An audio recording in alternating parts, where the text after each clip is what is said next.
Welcome back to TMZ Live. So I get up at an insanely early hour, and one of the things I look forward to on Friday mornings is a dude named Michael Smerconish. He has a show on Saturdays on CNN, and he promotes that show Friday mornings very, very early, at least in LA. From his other show, his SiriusXM show. That's right. Yeah. So I wanted to bring him on today really badly because A, I'm a big fan of his. And one of the reasons I'm a big fan is if you watch any cable news, it has just all become advocacy.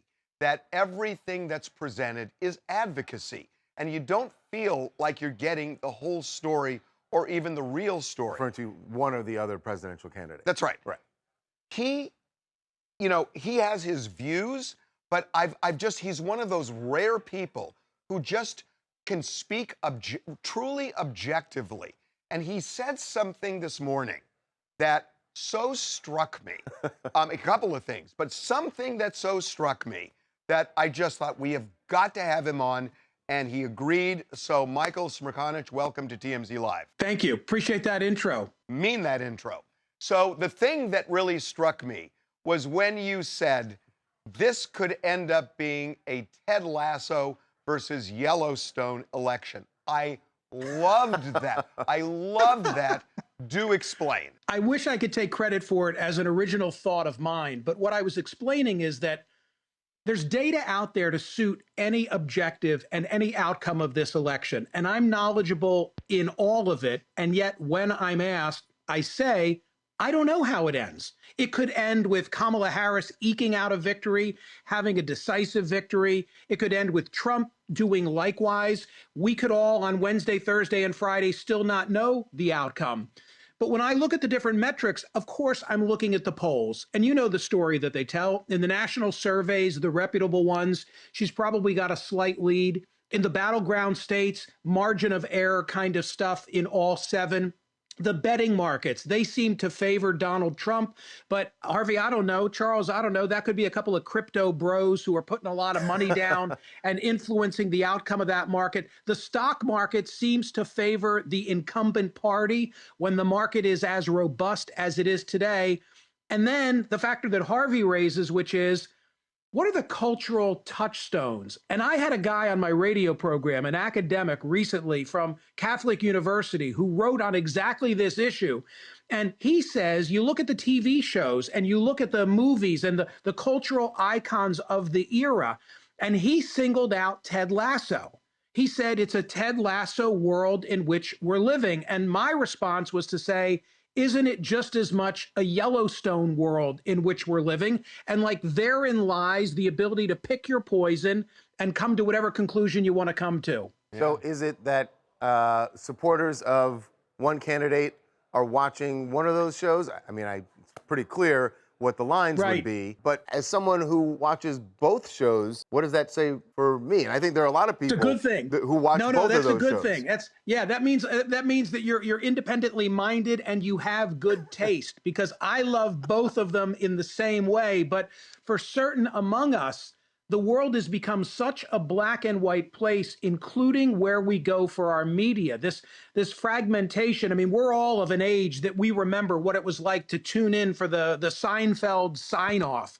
And I can go back further in time to other legendary shows that, you know, we had in common, right? We could gather around the water cooler and we could talk to our coworkers about things we all had some level of knowledge about. Today, we go our separate ways, and you look at where these candidates have done interviews in the last 3 weeks, and I confess a number of the outlets I've never even heard of before. But that's how polarized we've become in all aspects, including our media choices. You know, you talked this morning, and, you know, I loved what you said. You talked about some of the scandals that are going on right now. You know, you've got the scandals. Yeah. Because none of them have been scandals. But, you know, people have made a huge deal about this comedian who told a terrible racist joke at Madison Square Garden. And then you have Joe Biden, as you pointed out, not only referring to Trump supporters as garbage, but they doctored the official record on it. But which is even worse. In the end, what you talked about is none of it seems to really matter.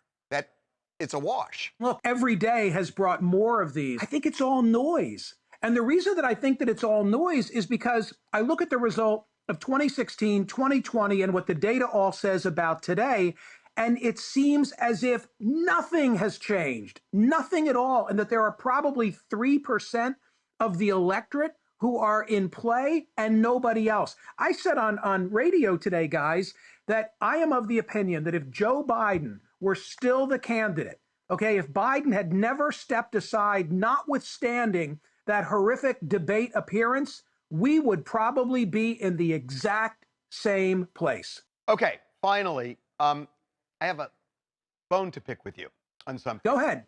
Okay, so now we get to what? The scandal in Vegas? I wasn't there that night. Is this the real reason I was invited on TMZ? No. So you talked this morning about the Julia Roberts ad. And that is the ad where women are being told you don't have to tell your husband how you're voting. It's all secret, making them feel safe. To me, this really infantilizes women. And, you know, that is a theme of Kamala Harris, that women have their own agency, they make their own decisions, but yet they have an ad that makes them feel like puppets and that the husbands are marionettes. And it doesn't land with me. It seemed to land more with you. I look at that ad on a different level. And if you roll it again, maybe you'll see or not see what I'm seeing in it. The largest divide is gender and education. Now, he doesn't have a MAGA hat on, right? Mm-hmm. But he certainly is intended to be the MAGA guy, white working class guy. I see this as trying to appeal to the divide within households where the guy is going for Donald Trump, she's going for Kamala Harris, and they're trying to keep her secure, like, hey, it's okay, you don't have to tell him, and it's okay for you to deliver your vote to her. I saw it as a reflection of those demographic differences. It could also work the other way, where men don't want to piss off their wives, and then they go and secretly vote. Yeah, I mean, I don't know. I mean, do you really feel a sense of obligation? I probably shouldn't continue with this thought. I mean, do you really feel a sense of obligation of sharing with anybody, including your spouse who you vote for? Yeah, I agree with that wholeheartedly, Mike. I've always said... There are curtains on those booths. I think times have changed, and I think it's almost a deal breaker for a lot of people when they're on opposing sides. It used to not be that way, but I think it's that way now. Data says you're right. Data says you're right. I don't think I ever had I mean, my wife knew that I was a political guy and I was more conservative and more Republican oriented the 3 decades ago when we got married, but I don't remember having conversation with her about her registration. I imagine today, if I were in the market and using some app, I'd probably have to answer that question. You sure would. Okay, everybody, if you haven't seen it, you got to watch Michael's show. It's great. It's on Saturday mornings on CNN. And also his Sirius XM show. Thank you. Thank you, Charles. True. Such a pleasure having you on. Thank you so much, Michael. Thank you, guys. All right. Really appreciate it. He's great. He is so smart.